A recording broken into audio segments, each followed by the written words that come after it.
Where's the video?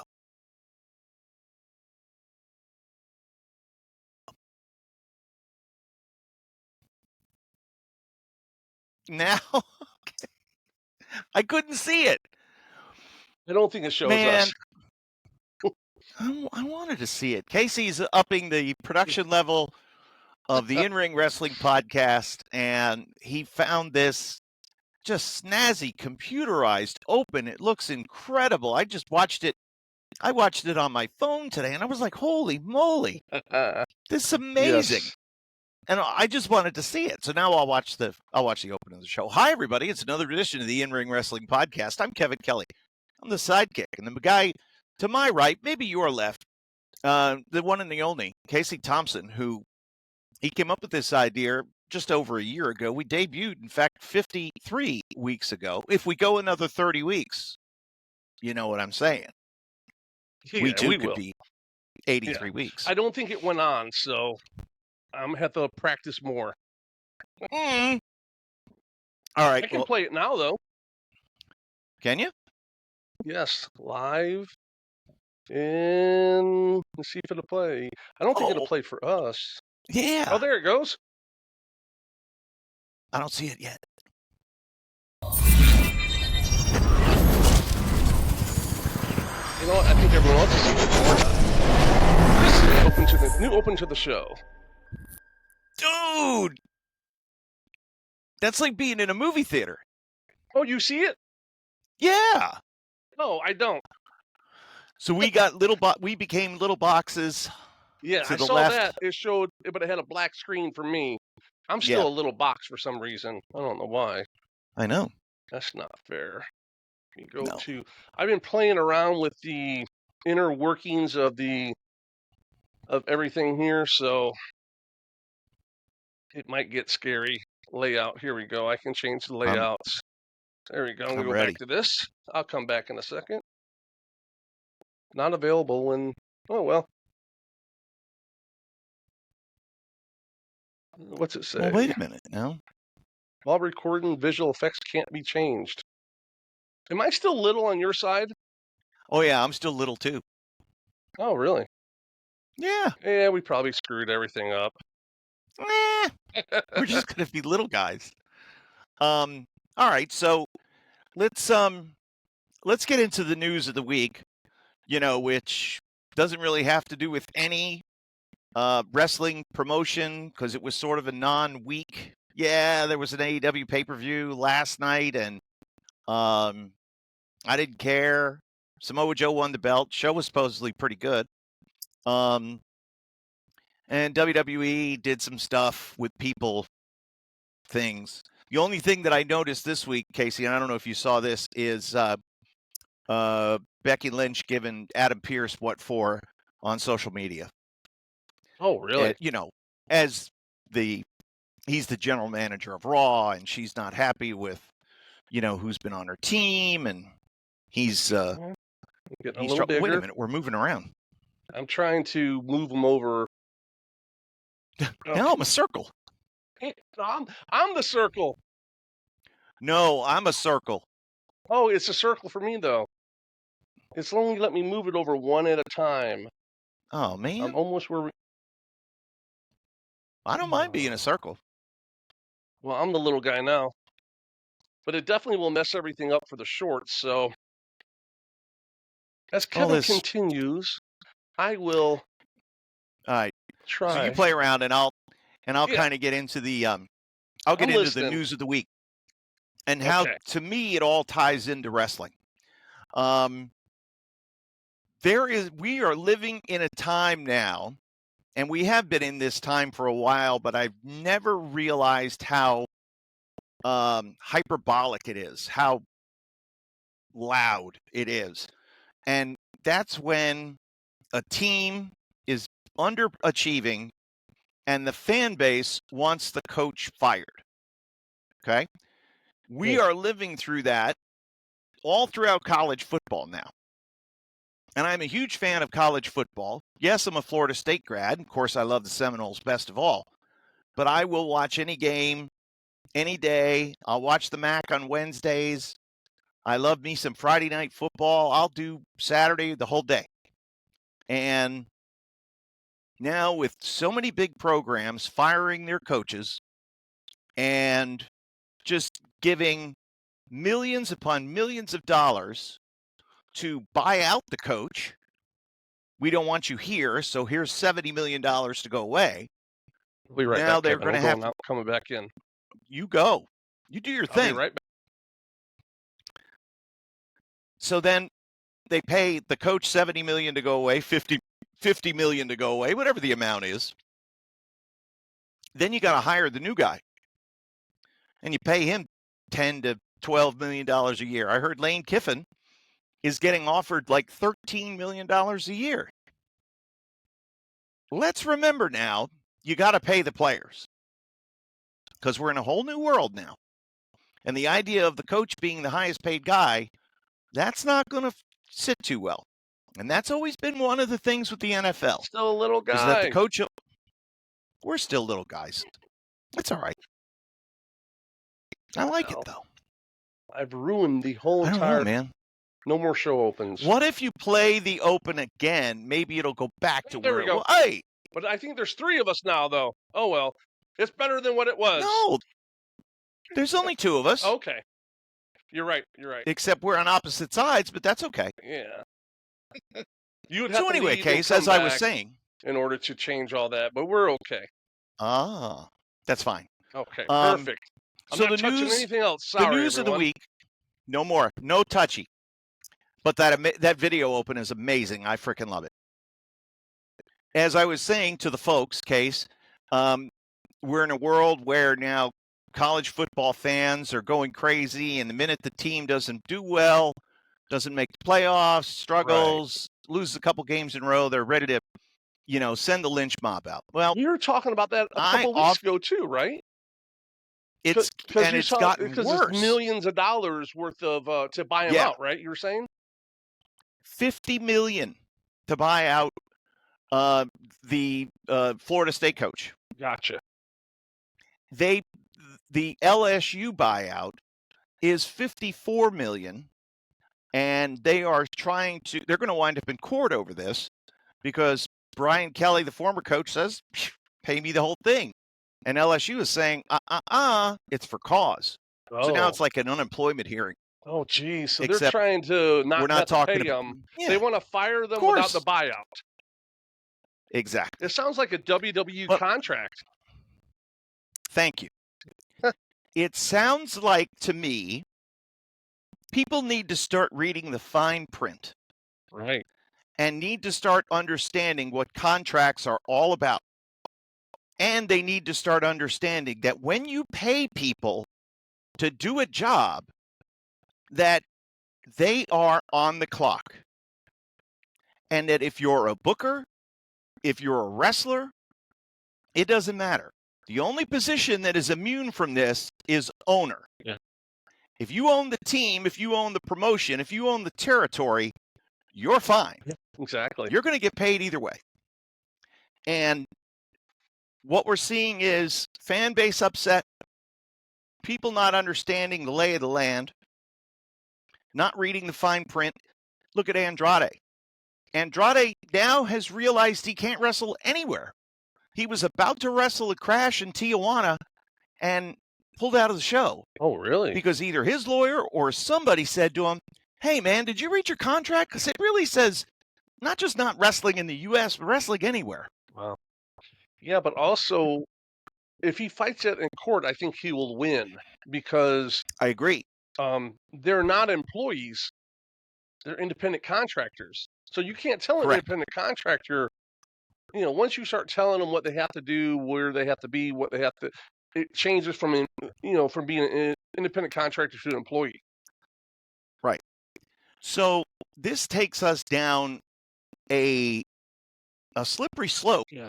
But I think the road that is paved with gold for wrestlers. Now, Casey, you and I have been around the block, and we've heard it all. We've seen most of it. We've heard all of it. Most of it, 99% of it, bullshit. Absolutely.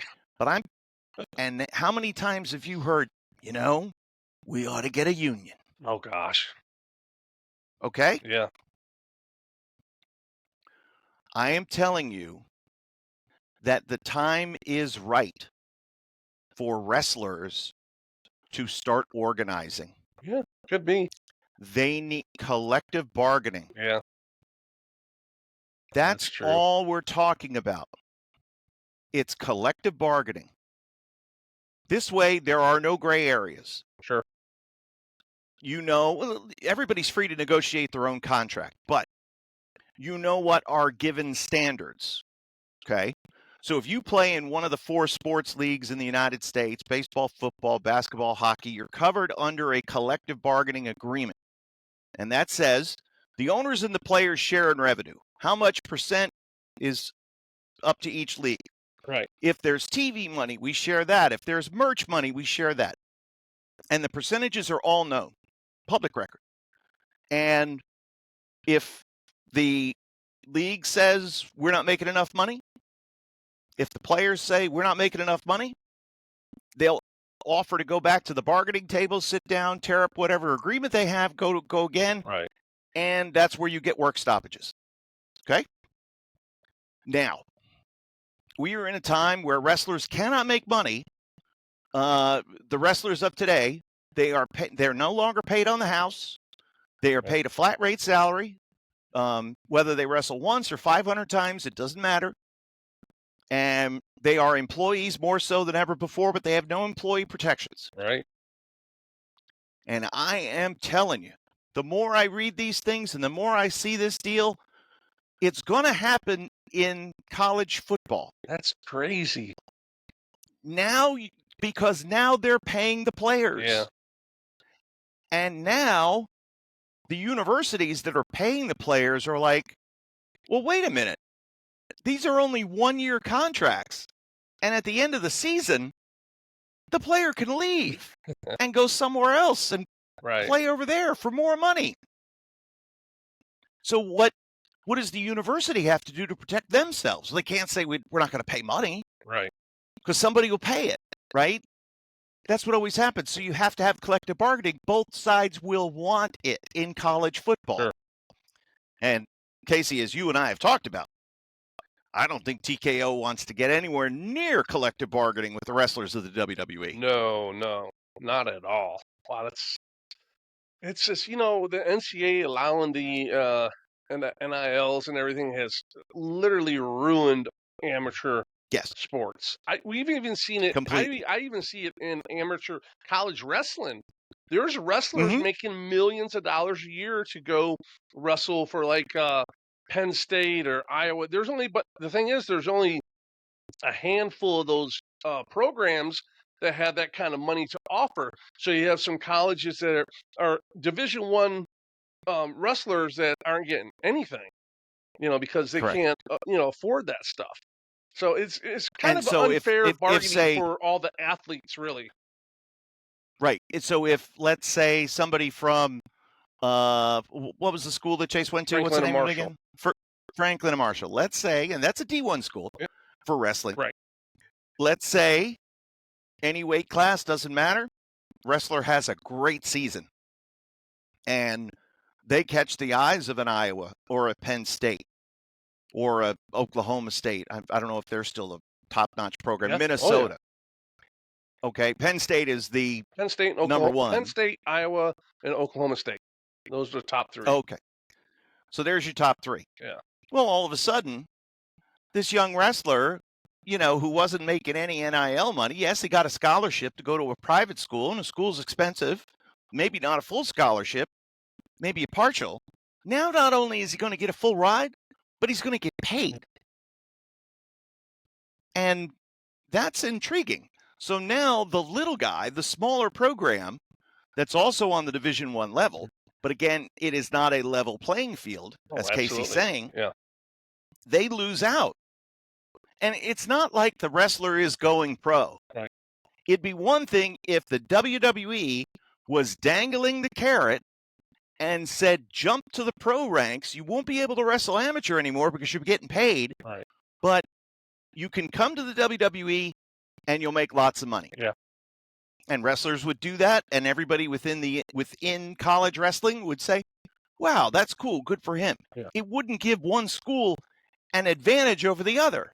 Right. Yeah, it's absolutely bizarre. And so that's where we're at. Yeah. And every athlete is going to be, at some point, faced with the question, do we stay in a situation where we have no negotiating power and we are not getting paid what we feel Right. Yeah.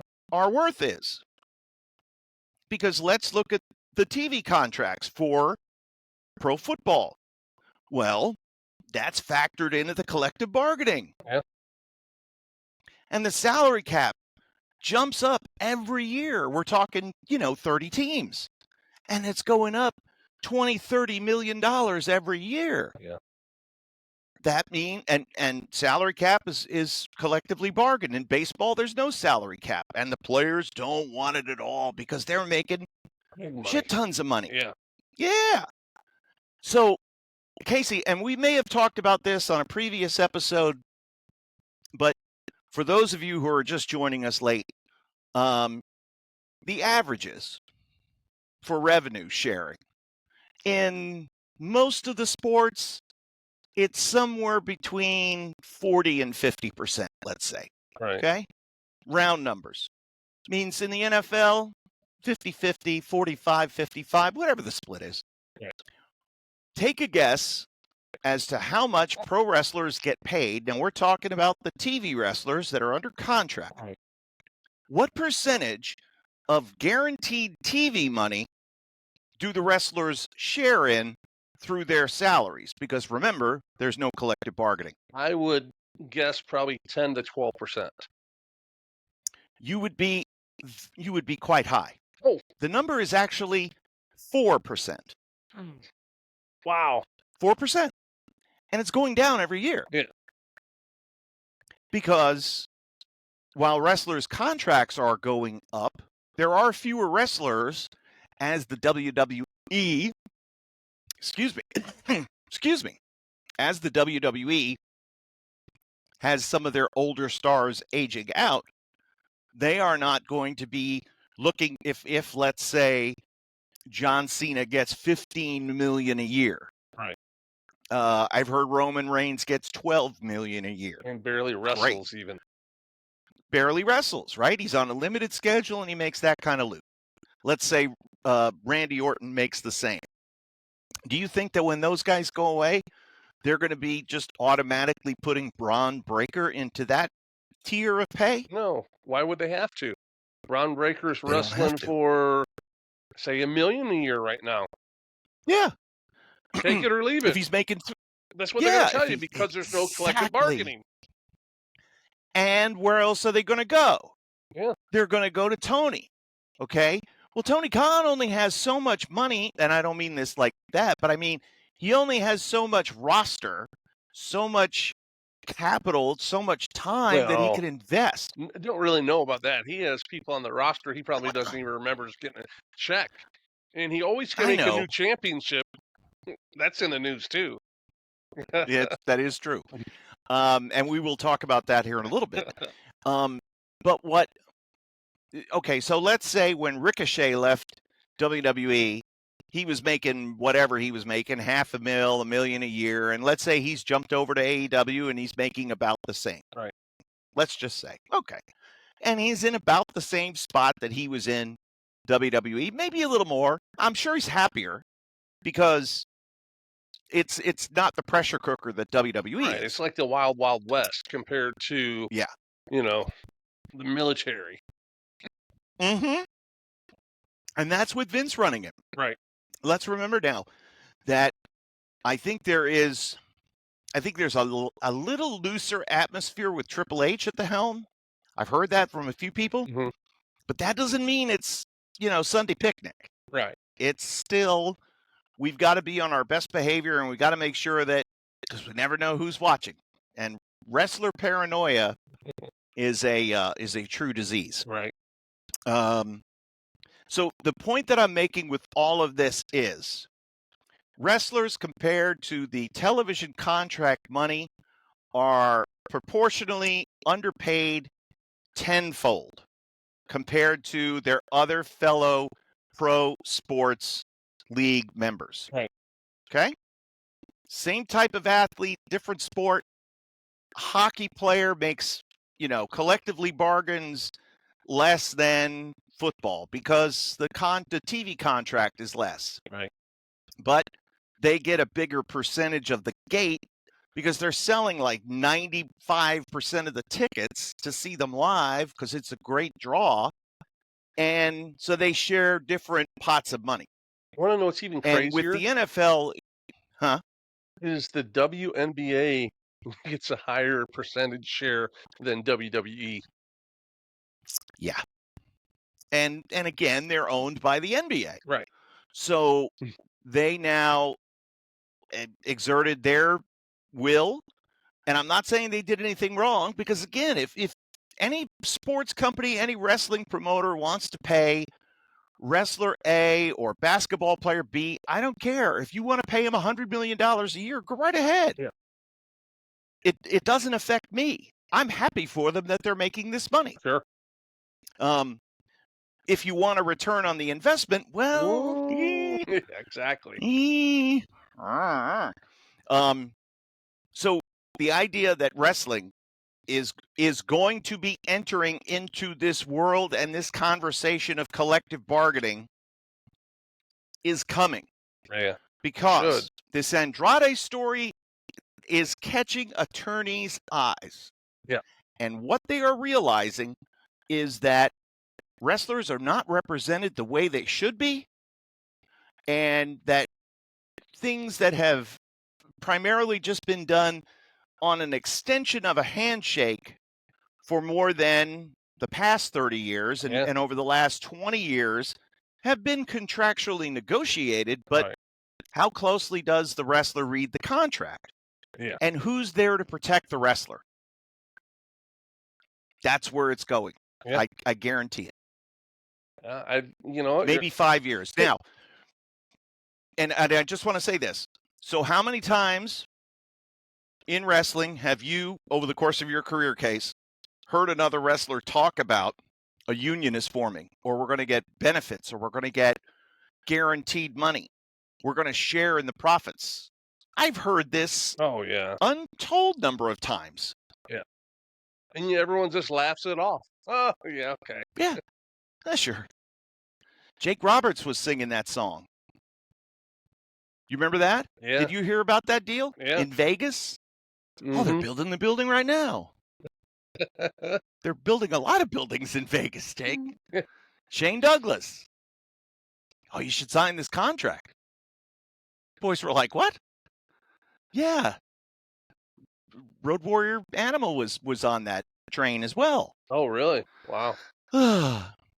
Yeah. Yeah, the two of them, I think they were working the same angle. I'm not sure if it was for the same deal. Yeah. They might have just been partners in that. I'm not quite sure.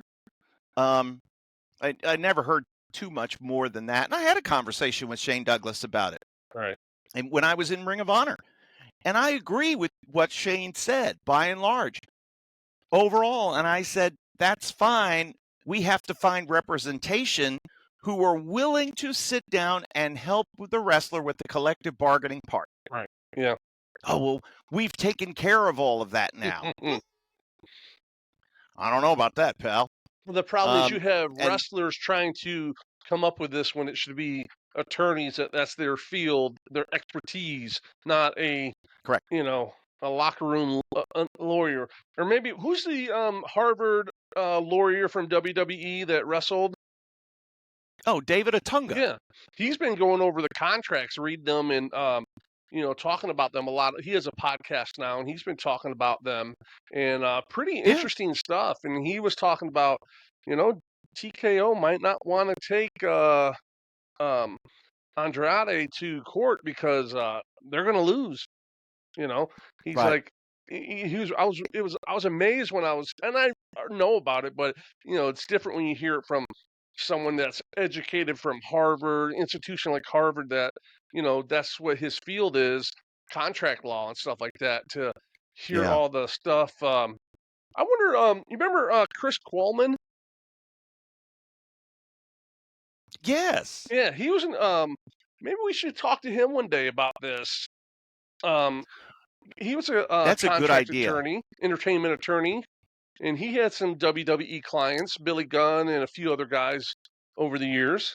He read over the first contract that I got from WWF in 1996. I had Chris really? read over it. And he Okay. was like, yeah, there's absolutely nothing to this contract. And if they let you go at the end of a year, you get to keep your name. It's pretty much all it said. Really? And that's Yeah, changed now, announcers don't. probably, where they keep everything. I mean, they keep the Sure. likeness, And like a catchphrase you might develop yourself, because they own the image, like everything of it, they own. So you can't take anything. You're apparently they own your, which I find it really weird. They own your outfits and everything, but you have to pay for your right. own outfits. You know, Yes. it's Right. it's You like find your own a seamstress. win-win for the man himself. I know. Yeah. And so when wrestlers leave the WWE and we see them on the indies, seen it umpteen times Sure. over the years. They leave the WWE and they get a high price because curiosity, fans want to see them first time go around. And boy, their matches suck. Oh, sure. Because they don't know how to walk, talk, do anything without people telling them what to do. Sure. And part of it is the paranoia of what do they own and what do I own? Right. Because if a wrestler, you know this case, a wrestler is like, wait, if I grab them a certain way, if I, instead of picking them up by the head with my hands on their ears, but if I pick them up with, under the chin and on the top of the head, and that's what I did in WWE, are they going to sue me? Remember Damian Sandow? This is remember how he used to hold the microphone? He held it like he was drinking like a wine glass. Right. And it was the first time, like a brandy snifter. He had it in his hand. Do they trademark and that? I was like, I don't know. It's brilliant, though, that he came up with this. He's the only one to have done it. I have to look and see if he does it on the NWA. Right. Because that's where he is now. Right. If he does, then all bets are off. But then you have some guys that really don't care. They're like, I don't care. Advertise me as that name, this or that. Because the chances of like a small independent, say, I can use Billy Gunn for instance. When he first left, he wrestled for me. He's like, yeah, use Billy Gunn. I don't care. What's the chances of someone in WWE finding out? Sending it for just like a little show. So it's one thing if it was TV or something like that, but just on a little indie show, I guess the chances really probably aren't high, but you never know. But there's some guys that are real sticklers about all that, and some people just blatantly don't care because they want to make a living. Yeah, Chaz and Glenn never really cared. Right. They were always advertised as Mosh and Thrasher, the headbangers, and I don't think the WWE ever said anything to them. No. And now they're on Legends deals, so they're advertised as that all the time. Legends deal consists of? I don't. I think that it's I wonder if it's a basic, like everyone has the same deal, or is it who they are? Does it change? Like there has to be a monetary, there has to there's a floor. Yeah. There's a floor to it. So let's say Ron Simmons. Mm-hmm. Okay? Ron Simmons on a Legend deal. Sergeant Slaughter on a Legends deal. Because of the generations that they wrestled in, because of Sarge being a bigger singles draw than Ron Simmons. Right. But Ron Simmons being more current because of DAM and because of the APA. Right. Does it all wind up coming out about even? Probably. So they get a monthly check, and I know they get they're getting their action figures and stuff like that, but I've been hearing, I'm sure you've heard too, that TKO has been like lowering the percentages, or the amounts now are dropping down, and everyone from Kevin Nash all the way to you name it are complaining about how much they've made. Sure. Like on Stevie Richards' show, he's like, "Yeah, I got mine, and I can't even buy myself a value meal at McDonald's with it from his quarterly check." Yeah. Well, the first one of those royalty checks that I get the next royalty check I get would be the first, because I was an announcer. Right. And the Jesse Ventura rule, made sure that announcers could never get royalties. But the trade-off was we got benefits. Right. We were employees, which was nice. Yeah. That did help, because when I got let go, I was able not only did I get a severance, 1 month really? for every year that I was there. Oh, yeah. Really? So that was nice. Wow. Yep.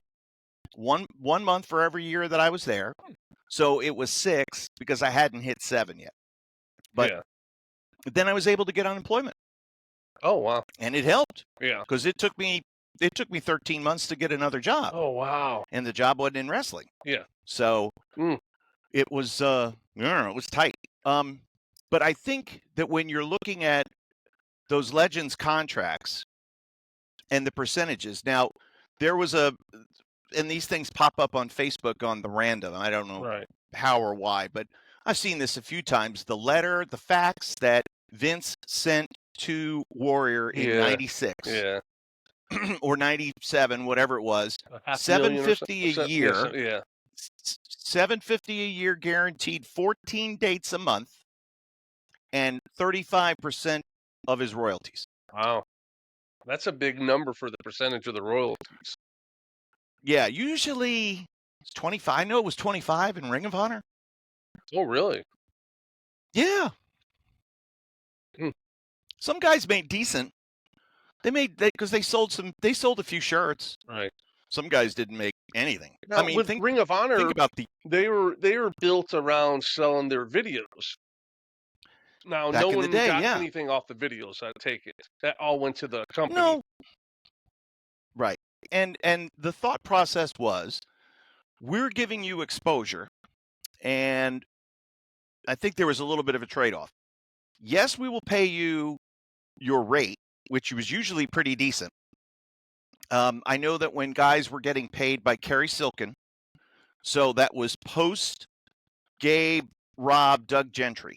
Okay, when the company first started, it was those 3 guys. Then Doug passed away, Rob got in trouble, and it was just Gabe. Kerry came in with the money. I know that the highest paid guys made $600 a night.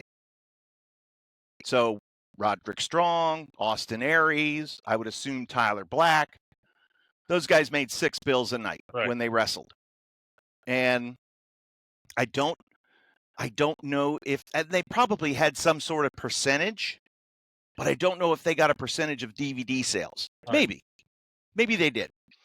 And then when it was Sinclair, I know that the guys were getting 25%, but there was a little bit of negotiating room. You could negotiate that number. Oh, okay.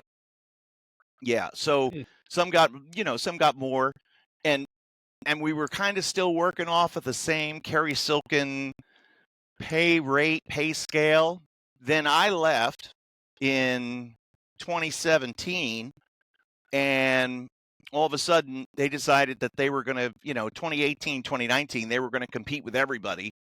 And they started paying guys a lot of money compared to what they had been paying. Still less than the market, but nevertheless, they started paying guaranteed money to people that, what? Who are you giving this money to? Right. And then COVID hit and the company folded and got sold to Tony. Wow.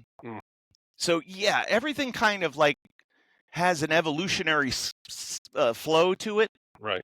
And I'm sure that this one will too. But I think about it like, and I hear these stories all the time about private equity firms that buy companies up and they squeeze the profits out of them. And then when there's just the husk, the decaying corpse laying on the ground, they move on and they're on to the next. And they don't care. I worry that that's going to happen to WWE. Now, this is where Tony Khan and his blind benevolence is a good thing. Right. It's like he's paying the wrestlers too much and he's too nice of a guy and he doesn't fire anybody. Well, That's not that bad of a thing if your competitor is squeezing every dime of profit. Sure. And then is going to, look to kill the whole business because they've made all the money they can. Just sell it off. Sell pieces of it off. Who cares? I don't know. All right. So there's a new title. More titles than a library. Oh, mine? Yes. It is fitting that one of the big stories that we've been kind of following, and it goes back to the old days for me because of your new championship belt collection. Yeah. Which is so beautifully displayed behind you. It's the second week we've had it. Yeah. And a couple of new beauties found their way in this week, Case. And if you could talk about them a little bit, I would love it. I actually, I did, you see on YouTube the belt reviews. So I did one and put up on our page for right up here, the Southern Heavyweight Championship. I did that. And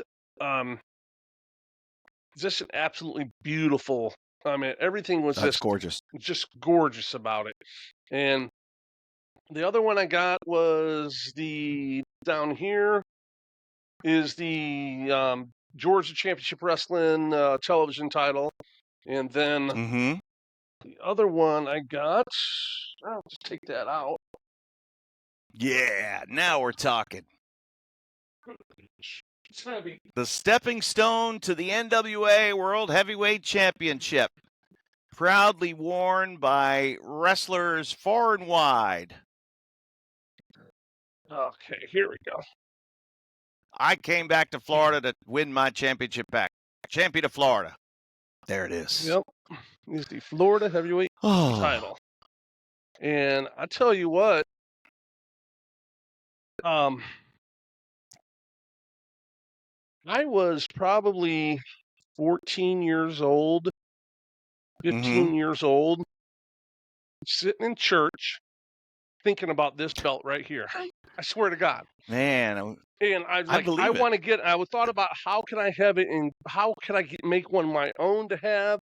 Can I go to a trophy shop and have it engraved, this and that? So I worked this summer job where I was making maybe like $7 an hour, which doesn't seem like a lot now, but this is back in the 80s. And I was baling hay in the middle of the hay fields back in Florida. In Orlando, Florida, out on the Highway 436, which goes out to the airport, which used to be owned by T.G. Lee Farms. Now it's all hotels and everything. So I remember I saved up. I probably had like $400 or $500 saved, which is a lot of money. And I remember once my dad came in, I was like, "Hey," and my brother came in. "Hey, we need that money because we have to buy your brother a car for college for school next year." And I'm like, of course, we'll give it back to you. That's a So I took a video of this when I got it, and I sent it to my brother. I said, after 40 years of me saving, you guys stealing my money, I finally got it. He hasn't replied yet. No? No.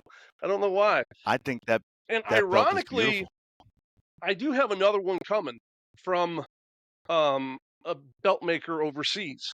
This one I bought off of eBay, and the guy showed the pictures. When he showed it, he showed stuff like this that showed the stacking on it. Yeah. And how it's stacked on top, that both are stacked and everything. And this is the exact same color scheme because some of them have gold in it, which they might have had two versions.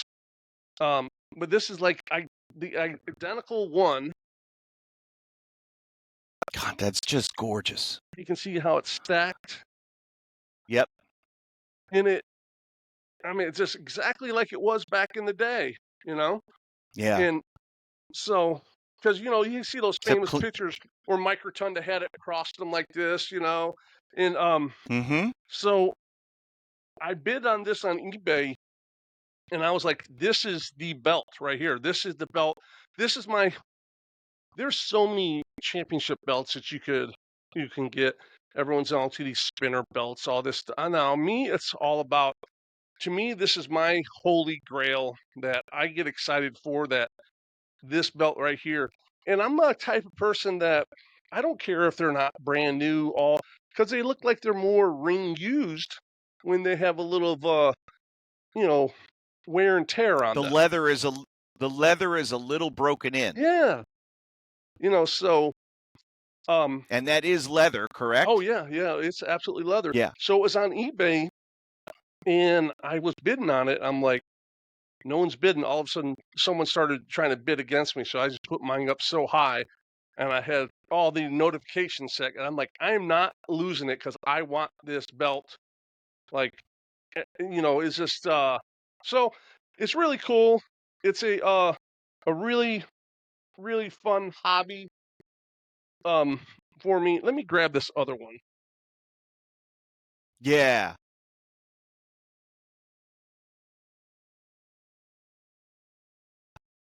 Now this one, you'll notice as Casey brings it down that there are stylistic similarities. Ooh. There are similarities in the design of the first belt that Casey showed, which was the Florida heavyweight title, and then this, which is Southern heavyweight. Southern. And this was the Florida version Yes. of the Southern title. They had two versions in Florida. They had this one that has it's all of them are, all the Southern titles are 5 plates. Mm-hmm. And there's all red. And then there's another version that has the red plate in the middle and then the black one like this one next to it and then this red one again. Okay. So I'm going to have that one made too because I have to have both versions. Because of course, my home state territory is Florida. So that's what I'm going to represent. And I got some stuff made, more cases coming in where I'm going to have a whole section for championship wrestling from Florida, and on top of that I'll have a 3D logo made out for different whatever territories could be Mid-Atlantic, Mid-South, or whatnot. So sure. it's Now the Southern title, the Tennessee version, was a different design and an entirely different belt and lineage. They did not have a Tennessee title. right. They had a Southern title that was their singular singles championship. Right. Jerry Lawler held that like 52 times. Yeah, and they also had a red stripe on the leather of theirs, I believe, too. There was like a Mid-America kind of feel to it. Yeah. And the belt changed, I'm sure, from time to time. Right. And then, of course, I know the story that, because Cornette has told it, that Nick Goulas in Nashville just had a desk drawer of belts. Oh, really? And if he needed to get a guy over, he would just open the desk drawer and say, "Here, look, you're now the brass knuckles champion." So that's whatever. That must be what Tony Khan gets it from. Ah, it makes sense now. We have finally cracked it open. It makes sense why AEW has so many championship belts. Is because he's trying to be like Nick Goulas. He's trying to get his guys over, give them a championship belt. Oh, if only if there was a Tony Khan child wrestler like George Goulas, that would just be, then it would just be cemented. Oh, wow. Yeah. But yeah, and Nick Goulas was notorious for being extremely cheap on payoffs and just a rotten human being. And Tony Khan is generous, some say to a fault, right, and is viewed as generally a nice guy. And you know what? And we might not like the product they produce all the way around, but I will say that as we talked earlier, that if it wasn't for Tony Khan, starting up a company and like we said, overpaying a lot of guys, that a lot of guys in WWE probably wouldn't get as much as they get.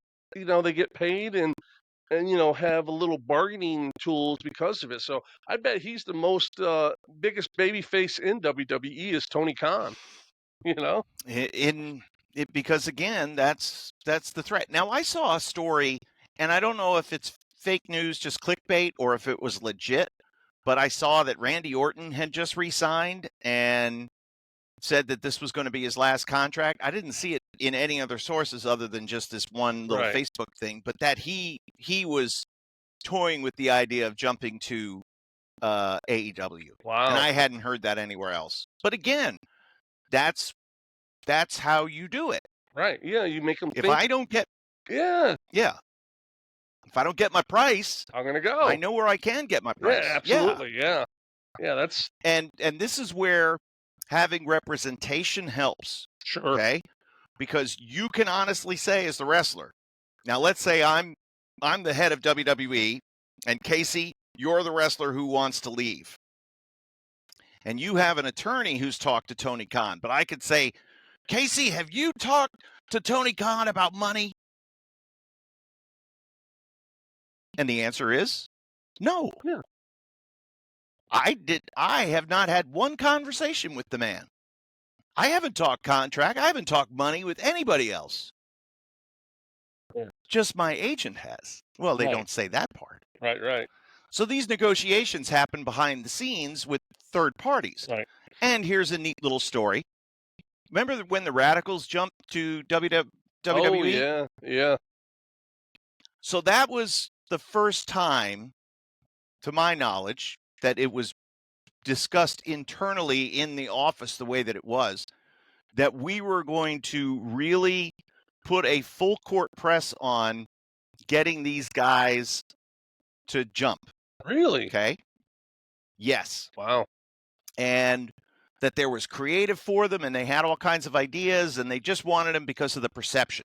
Right. So we reached out to, and I can't remember who, but I remember like they said, Kevin, you're a Florida guy and you can help with Dean Malenko.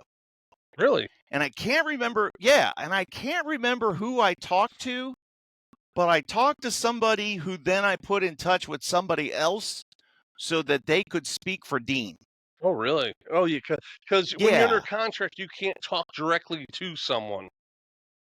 And the WWE could not, because then they would be guilty of tampering. Right. And both WCW and WWE had kind of gone back and forth with suing each other over tampering charges. Yeah. So technically this wasn't tampering, but it was in the spirit of tampering. Right. Correct. And it was just to find out more of what his interest was. Yeah. And I think the word that came back was, well, I'm going to do what these guys do, So they gave Chris Benoit the WCW World title too, didn't they? Yep. Knowing full well that he had already given his notice and wanted to leave. Yeah, and that was Kevin Sullivan that did that. Why do you think he did that? Well, I mean, talking to Kevin after the fact, years later, he says he thought he was deserving of it, which, no one can deny that Chris Benoit, the wrestler, was made, when he was on the card, he made everyone work harder because he made his opponent and everyone had to step up their game because he just was that good and just, worked that hard. He sure did. Yeah. And I'll take the other side of the coin. If you want to make somebody who is getting ready to leave feel guilty about leaving and maybe ding his reputation a little bit, you put a title on him right before he leaves. Yeah. Then he has to give it up. And now he looks selfish. Right.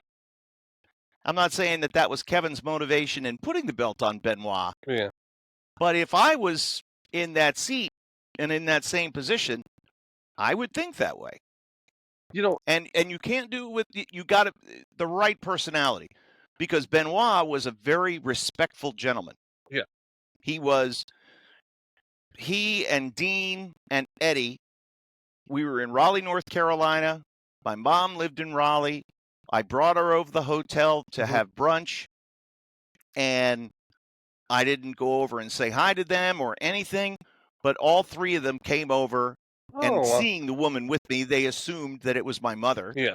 And they were like, "Good morning. We just wanted to come over and introduce ourselves. Well, that's cool. This is your son?" "Yes." "So hi, I'm Dean. I'm Chris. I'm Eddie. It's so nice to meet you. You know, blah blah blah blah blah." Oh, nice. And yeah, they were just gentlemen. Yeah. And that's the way Chris always was around all of us. Again, none of us ever suspected anything, and we were all shocked I when remember this story came out. doing TV. I think we were at Universal by now, and of course we had no catering at all. But we did have a Yeah. trainer. But the trainer did not like to help anyone unless you were a contract guy. And I remember one time my back was Okay. kind of, you know, kind of tight, this and that. And I guess the little group, it was Regal, Benoit, the Armstrongs. I was in that little, changing in that area. And Chris is like, what's going on? I said, just we're wrestling a lot of matches. I'm taking a lot of big bumps and stuff. Putting making all the guys look good. The train. You go to the trainer just blows you off. He's like, oh, I'll take care of that. He pulled that trainer to the side and ripped him up one side down the other, and said, "You take care of all these guys. You're not here just for us. You're here for everyone that's here. They work for this company Wow. too." And I swear to God, as soon as I came through the curtain at Gorilla, he was there to cut the tape off my wrist.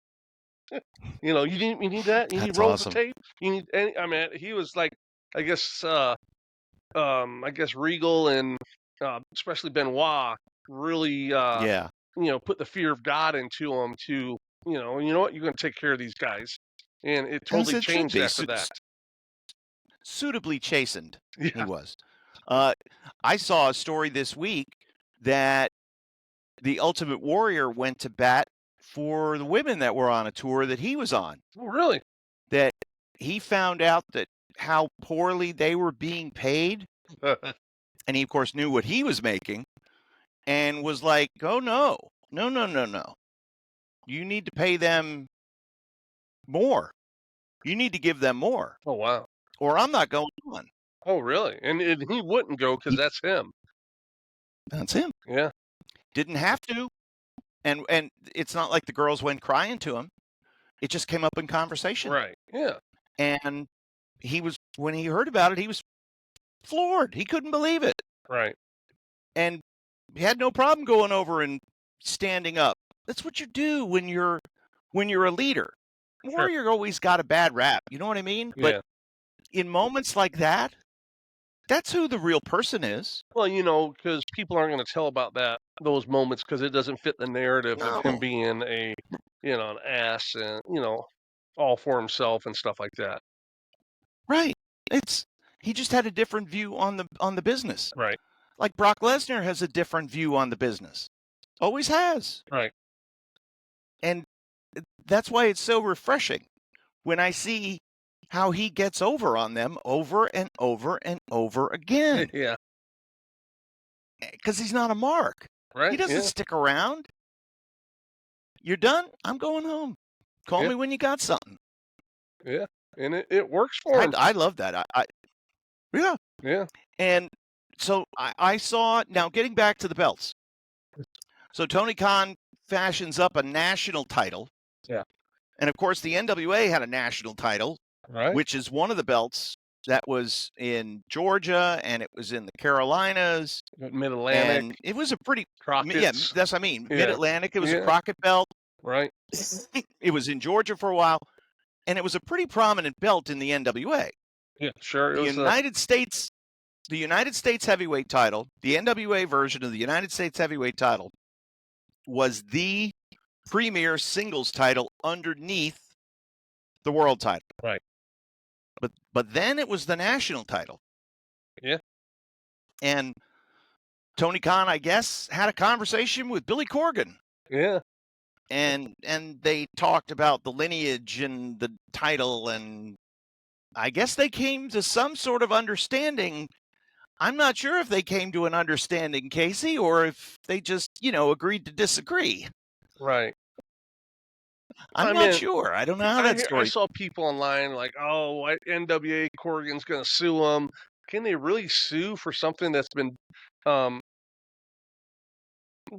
what's the word when they Bastardize, devalue? I mean, not that they don't even use that belt anymore, right? No, they do currently. Oh, they have it in NWA. Yeah, and there is a national heavyweight champion. They have a national TV tag team, a worlds and a world. Wow. Well, that's not bad, I guess. And a women's. Yeah. Yeah. They got the world title, a secondary singles, tag, and a women's title. And that seems about right. Yeah. Can we name all of AEW's titles? Oh my gosh.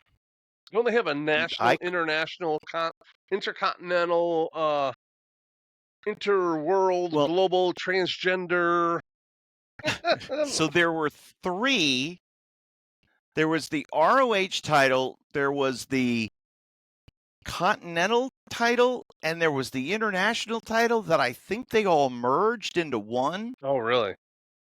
And I think that's the title that Okada holds. Don't quote me on any of this. I am not sure. Yeah, because someone's going to say, "Oh, you work there. You should know all this stuff. You should know it." And it's Andrade. It's all the TikTok people that like to have all those comments. Right. Let them have their fun.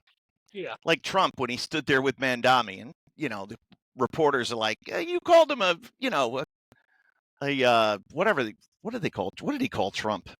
Nazi something?" And Trump's like, "It's okay. Just say yes. They won't believe you anyway." Right. He doesn't care. Yeah. Oh yeah. It was the oh gosh, what other titles do they have? They have a TV. They have a TBS and a TNT. They have a TBS TNT.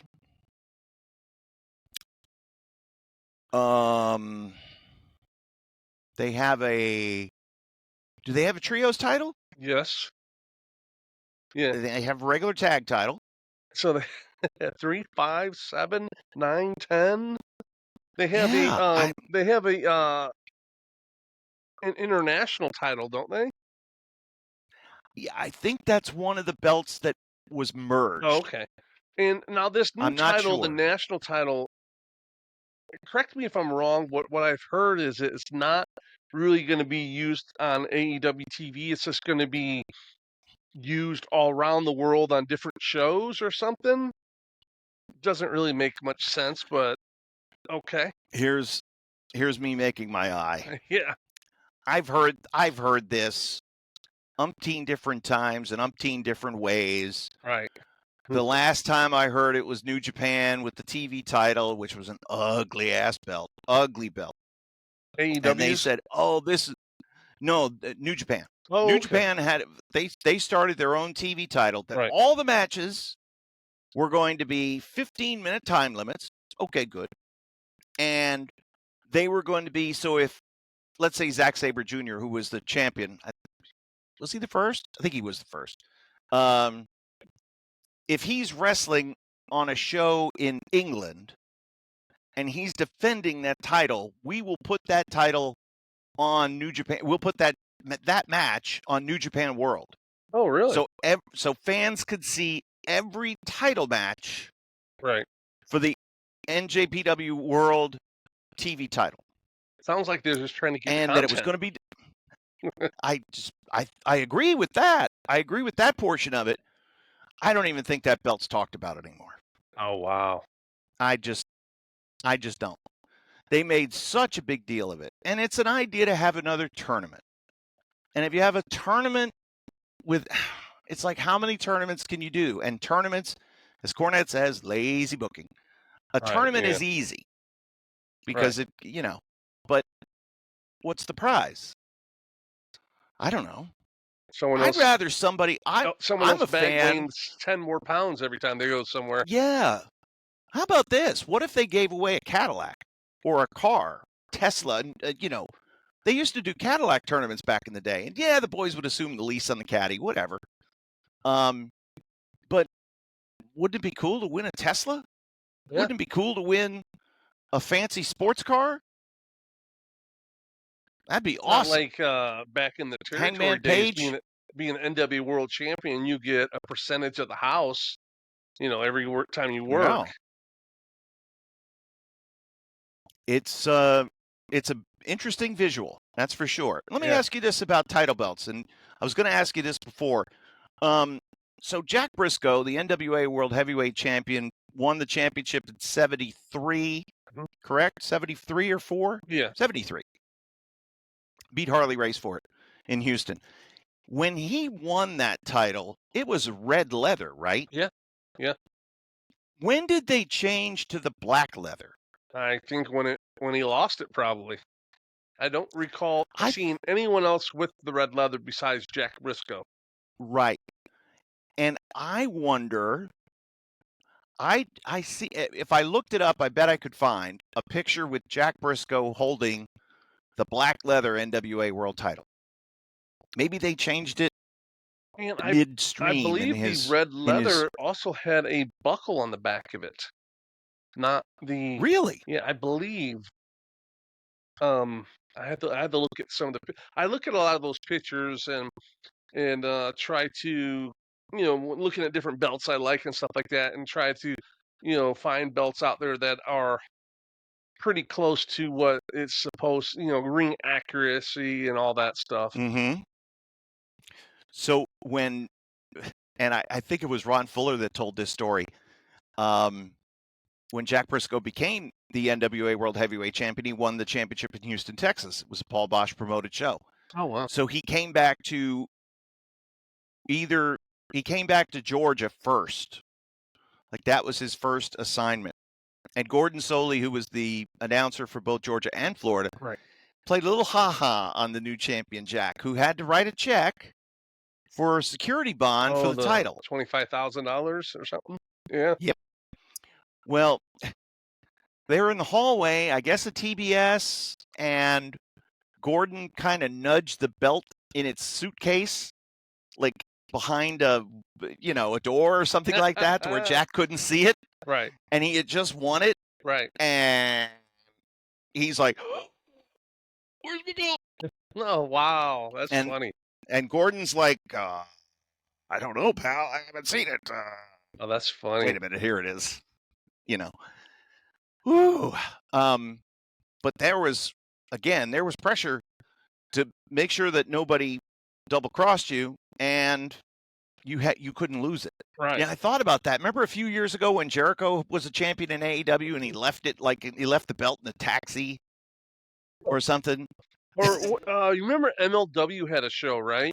And someone walked into the back and stole the I think on the War Memorial when they're running there, someone walked into the back and just stole the belt.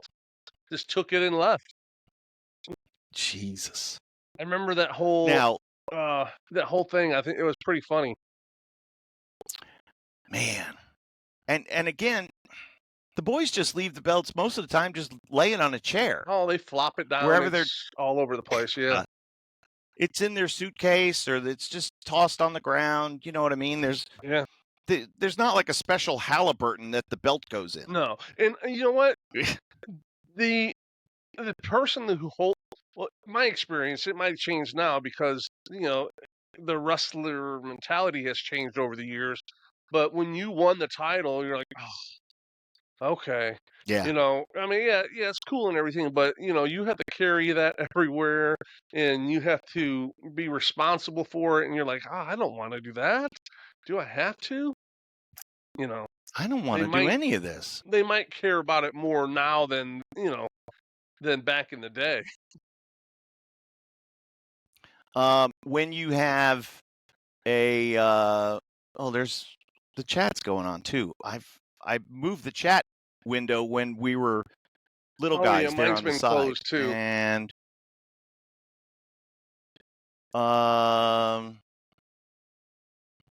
Scott W2K2I or L says nice belts. I guess there was a long time. I guess it was a long pay-per-view last night. I'm not sure. I seen someone said, "Is it still going on?"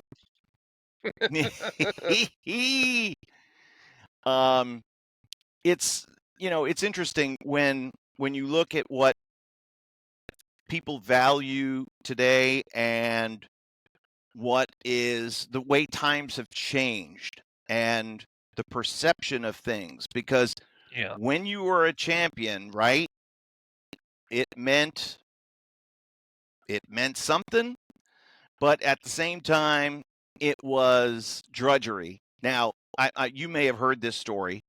Paul Bearer had told it famously over the years that him carrying the urn was a rib on him. I'm sure. Yeah.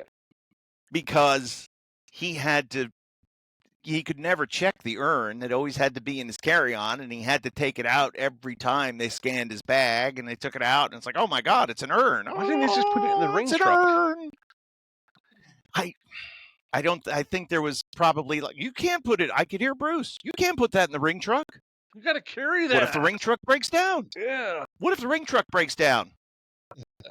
And Percy would say, what if the plane crashes? And Bruce would probably say, well, the chances of a plane crash are a lot less than the truck breaking down. I could just hear it. So yeah, there is a source of pride when you are a champion, and yes, there is responsibility as that champion. But tagging around with that 10 pounds of gold is a rib. Yeah. Were you there when Big Show started WWF? Yes. Now, I was listening today that Undertaker had a rib where no one was allowed to talk to him. Do you remember that? And I mean, like if you go to the catering and sat down, everyone at the tables just got up and left. No one was allowed to talk to him. And Big Show's very emotional person too. Yes. It wasn't easy. They did not make it easy on him. And I don't know why. But there was always, first it was Mark Henry. Oh, he got tortured for a while too. Yeah. Then next it was Big Show. Yeah. And I think it probably had to do with the fact that they both got guaranteed money. Oh, okay. That's probably all it was, right? And because I know Big Show got $1 million guaranteed. That was his first contract. Really? $1 million a year. Yeah. Wow. Yeah. Yeah. And you know what? Being the first person to have that, you're going to get a lot of heat from guys that've been there busting their ass to build the company up, and you just stroll right in and like get the money. Like, here I come. Mark Merrow was dead the day he signed the contract. $350 a year guaranteed. He was making more than the Undertaker and Bret Hart. Wow. He was cooked. Yeah. They had to give Taker and Bret Hart a raise, deservedly so. Right. But Vince, that was a Vince negotiated deal because he was mesmerized by Sable. Yeah. Good on Mark for bringing her.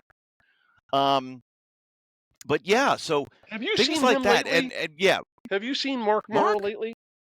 I've seen some pictures. He looks the same. No. He looks very, very old now in his pictures. The hair really looks. Yeah, look up online sometimes. Just recently, his hair and his face looks really old. And just lately, I saw some pictures up on somewhere online, and I was like, wow. And I said, is that Mark Merrow? And I looked and I saw it again, and I'm like, wow. Yeah, he does look a little weathered. Well, yeah. Oh, wow. He's got a book that's out. I'm trying to. Oh, yeah. So. Yeah. That's his book. Apparently, I've been having our live stream go the whole time on my phone. Yeah. I don't know how or why. I would say for Mark Merrow being in his 60s? Yeah, he has to be in his 60s. He looks pretty damn good. And I saw he just got married or engaged. Either way, congrats. Oh yeah. That's one of the pictures I saw. Yeah. Are you ever going to get married again? Me? Yeah. I had to get divorced first. Oh. Oh no, I had to ask her. Hey, are we gonna get married one day? She didn't answer me. I wonder if she's gonna be out there when I come out. I'll I have don't to know. ask her. Yeah. A friend of mine just got engaged today. Jeez, Kevin, put And me on the spot here. I gotta ask. These are the Yeah, you questions. can definitely tell that we don't plan anything in our shows. No. Again, it's when you marry in the wrestling business, it's very difficult. Yeah. And we know the percentages of people who get divorced is pretty high. And really high. Yeah. those of us in the wrestling community, well, I never got divorced, pretty close, but well, what did you do? It was oh, brother. What didn't I do? Mostly just being dumb. I was so like hyper focused on my career and what I was doing that I blocked everything else out. I saw everything else as a distraction. Gotcha. And I missed a lot of stuff. Yeah. I kicked myself for that. But and nobody can really other people in the business understand it. Sure, yeah. But my wife didn't understand it. Yeah, because sometimes that's what it takes to make it in the business. You know. Right. I was told Chief Jay Strongbow said, don't ever take a vacation. Somebody could take your spot while you're away. Yeah, that's the really old school mentality of everything. Yeah.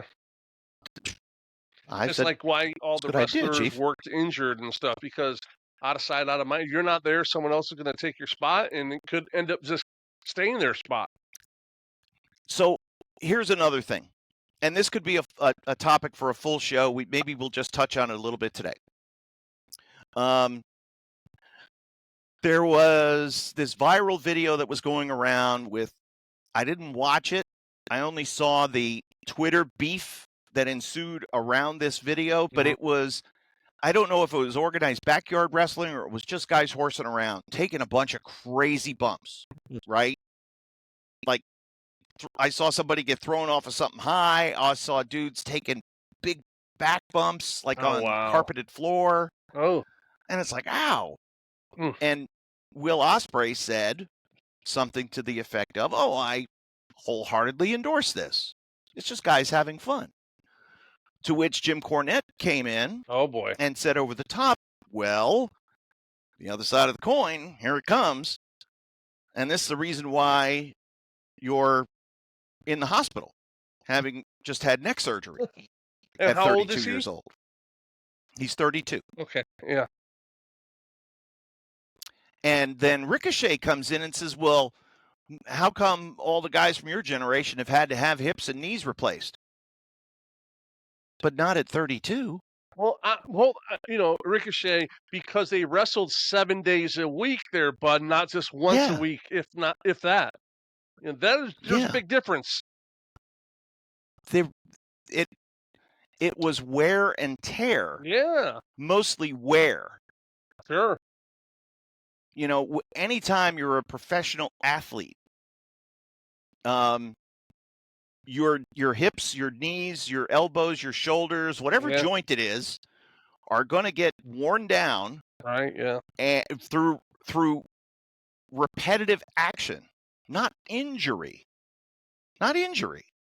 Now, if and it didn't happen too often, but if a wrestler, a football player, somebody would have torn an ACL back in the 60s, that might be it. Yeah. Yeah. And arthroscopic surgery prolonged a lot of careers because they were able to go in without opening up the whole knee. Yeah. And go in, inflate it, poke around camera, cut out the little piece of meniscus that was torn, and you could get back on the field a lot sooner without this big open. When that happens, with that little flap gets caught, your knee locks out, and you can't bend it. Oh.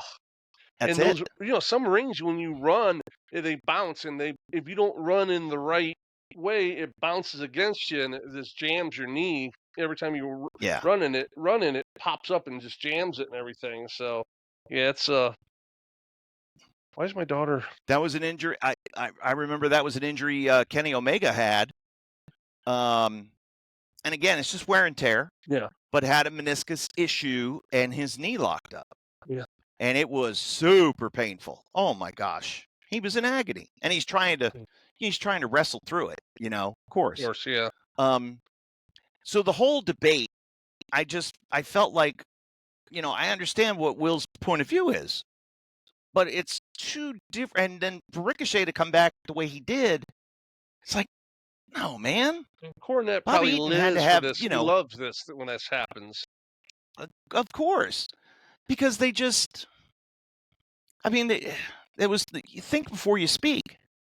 Casey, you have a bad neck, and you injured yourself. You were injured, yeah. And you wrestled injured, mm-hmm. And you had to have surgery as a result of that. Right. Okay. But we're not talking about that when you get a hip or a knee replaced. Yeah. Mick Foley threw himself off of everything that he could and landed on his hip unprotected. And of course he had to have his hip replaced and his knee replaced. Right. He destroyed his body to get over. Oh, yeah. But the wrestlers, by and large, the Roddy Pipers of the world, I think of him. It's like Piper just wore his body down. Yeah. And was just like any pro athlete. Yeah, so, I don't know. The difference with I think the difference with wrestling is that most professional sports is, they take breaks. It's not nonstop. Wrestling, you're out there right. 15. If you're wrestling a 15-minute match, you're going the whole time. My daughter's texting me. What up, busy? It must be for the Christmas list. She's sending her Christmas list already? Oh, Christmas is almost here. Thanksgiving's next weekend. Oh. I know Thanksgiving is crazy, it's this weekend coming up. Yeah. By the way, I'm going to be doing some announcing this coming Friday. Oh, isn't it in Kentucky or somewhere? I saw? No, Mobile, Alabama. Oh, that's right, Alabama. Oh, wow. Yeah. So I think I'm going to see Scott Armstrong. Really? Oh. I think he's involved in this promotion. Oh, wow. And if I do see him, I will send along your best regards. Yeah, and grab his phone number because I like to talk to him. I will. Because I definitely will. You know how the wrestling business, you lose everyone's numbers over time, and sure. So I know Steve. I've heard has something wrong with him. His health is not good at all, which is real sad because he was always, the whole Armstrong family were just super, super nice guys. Great. Just good old boys. So just like their dad were was, great. and that's how they were raised and everything. And yep. But someone else. So I'm going to be down there was telling me that Steve, I don't, was he have Parkinson's or ALS or something like that. He's not doing well. Parkinson's again is one of those neurological things that can happen as a result of contact. Yeah. Soccer, football, wrestling, boxing, MMA. There's going to be, and there are going to be a lot of wrestlers. As like you think, so Samoa Joe just won the AEW World Title. He's 46 years old. I think WWE's champion. CM Punk's 47. Wrestling so much later nowadays. That generation of guys. Yeah, that generation. And like we were just talking about, I think it's because the workload is not as extreme that now they're able to wrestle longer and later in life because they haven't put that much damage to their body. Yeah, I think they're pretty damaged. I just think that there's better science behind recovery now. Yeah. And I think maybe if some of that science would have been around when you were wrestling, like you had to struggle just to get seen by a trainer. Yeah. You know what I mean? Yeah. If you go to guys would go home now and they go to like massage therapy and they go and have this hyperbaric, cryotherapy, chambers, all of these things that didn't exist Right. Oh, yeah. 20 years ago. We just took pain pills. Or it was like, which y'all just took Somas. Yeah, Somas That's and it. Percocets. You know, my muscles are. I remember the one time. Tight. I remember one time I wrestled, on a bunch of Somas. The only time I did it. Oh God. It was, of course, Hack Myers was in the match with me, and Kevin Sullivan, and I forget who else was. Maybe Dave Johnson. And I know me, Kevin, and Hack all took Somas, and woo, man, I was probably the stiffest I ever wrestled in my life because I couldn't see, or everything was like, whoa, oh, boom. I was probably tagging Kevin. Kevin was definitely tagging me in that, and yeah, it was a fun match, but yeah, it's I don't recommend that at all. Kids, don't take Somas and wrestle. That. No. Save the Kids, Somas for after the show. If you're gonna take Somas, wait until the show's over. Take Somas responsibly. You were probably on, like grown adults. Yeah. You probably had taken the fewest Somas of everybody involved in that match. Oh yeah, I'm definitely sure about that. You might have had 3, 4. Yeah. I don't think I can count as high as what Hack would take. Hack, probably like a baker's dozen. Kevin Jesus. was always like, "Hey, you got any of those gimmicks with you?" I'm like, "Yeah, Kevin." Oh, okay.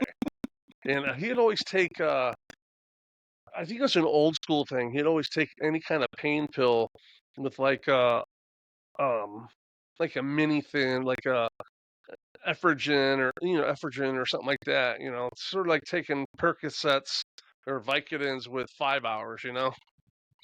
I guess it. Which was funny is I used to do that too. I take my pain medicine and take a 5 hour with it. I guess all in in honor of Kevin Sullivan.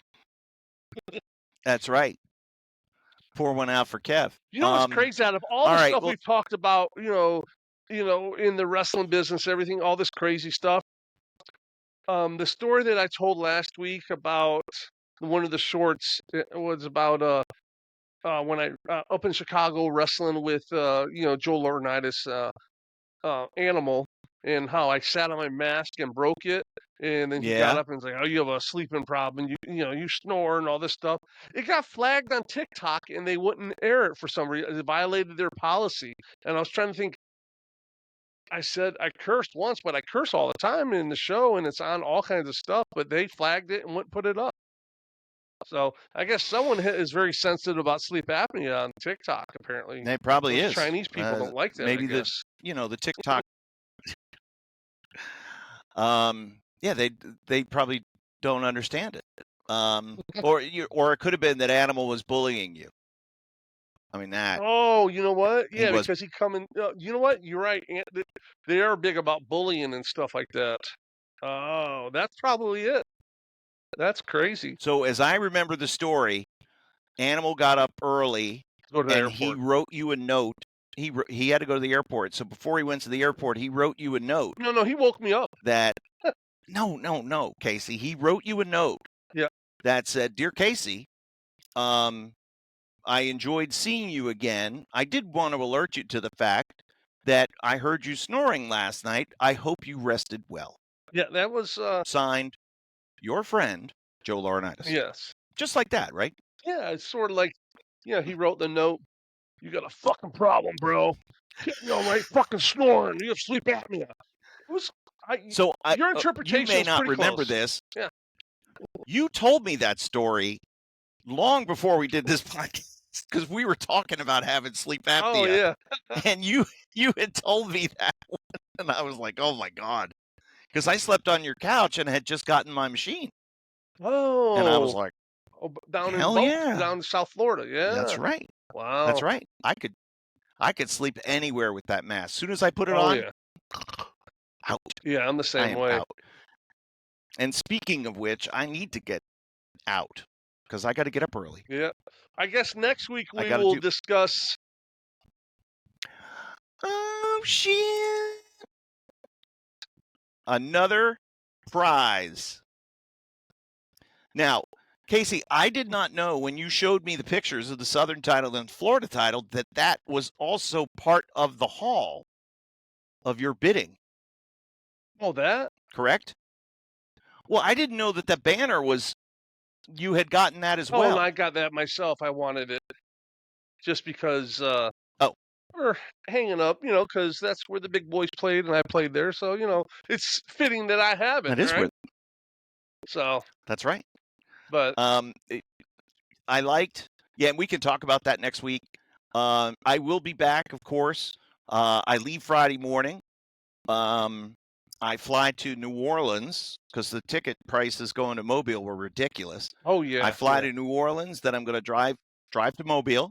Oh, okay. Then after the show, right back to New Orleans. I said, I don't even need a hotel. I'm just going to sit at the airport for a couple of hours and then get on the 6 a.m. flight back home. I'll be home by noon on Saturday. You were always so we'll be good to go for easy person for bookings, very accommodating.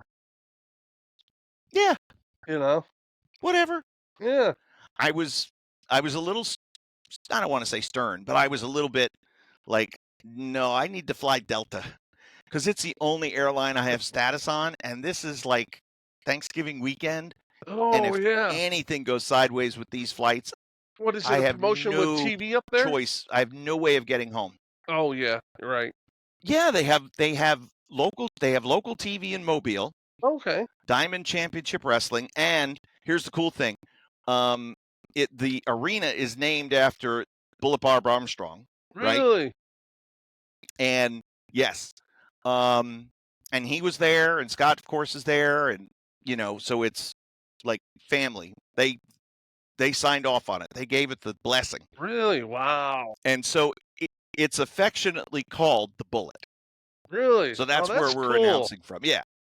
Oh, and they cool. took this, I don't know what the building was, but they have retrofitted this thing, and it's got a nice high ceiling, and it could easily hold, I would say, 1,000 people, maybe 750. Perfect size. Yeah. And it looks great. They've got it air conditioned, and because you need to have that. Yeah. And oh man, like the first time I was there, it was May, and it was getting swampy. Oh, it really? was. Yeah. Yeah, it was steamy. And so this will be my first time back. I'm announcing with Joe Dombrowski, a good friend of mine, who's the voice of MLW, who's doing work in Mexico. Carmen Michaels is the ring announcer. Oh. So we're going to have some great announced talent and me. And it's going to be a fun show. It's available on pay-per-view if fans want to check it out. And I will I'll put up the Facebook link again. I shared it last week. You won't know any of the wrestlers. That's okay. It'll just be a fun show that you'll enjoy. That'll make sense because Scott Armstrong is involved in it. Oh, cool. That so sounds fun. There you go. And I'll definitely get his number for you. Yeah, tell him I said give hi. Give your number to him. Yeah. We talk about the Armstrongs lovingly all the time. Yeah. I mean, there's just a great bunch of guys, so why not, right? Oh, sure. Yeah, and it's amazing the success that the family has had and how they've dealt with tragedy and how they've dealt with the ups and downs of the wrestling business and persevered. And plus, I'm in that club, very small club that's wrestled all the Armstrongs. So, hey, why not? So, a lot of guys can say they wrestled the Sons, but not a lot of guys can say they wrestled the Bullet and the Sons. Yeah, there you go. Yeah, you're in good company there. All right, so that's going to do it for this edition of the In-Ring Wrestling Podcast. Of course, the conversation continues. Social media, especially on TikTok, go ahead with your hate. Go ahead with your criticisms and your critiques. I don't see them. I've got to figure out this TikTok thing. Anyway, but of course, if you're watching on YouTube, make sure you like and subscribe. Clicking that bell, that subscribe button, that like, really helps the algorithms. Don't know why, it just does. So it helps the show organically grow. And remember, we're on our way to 1,000. That's right. So there we go.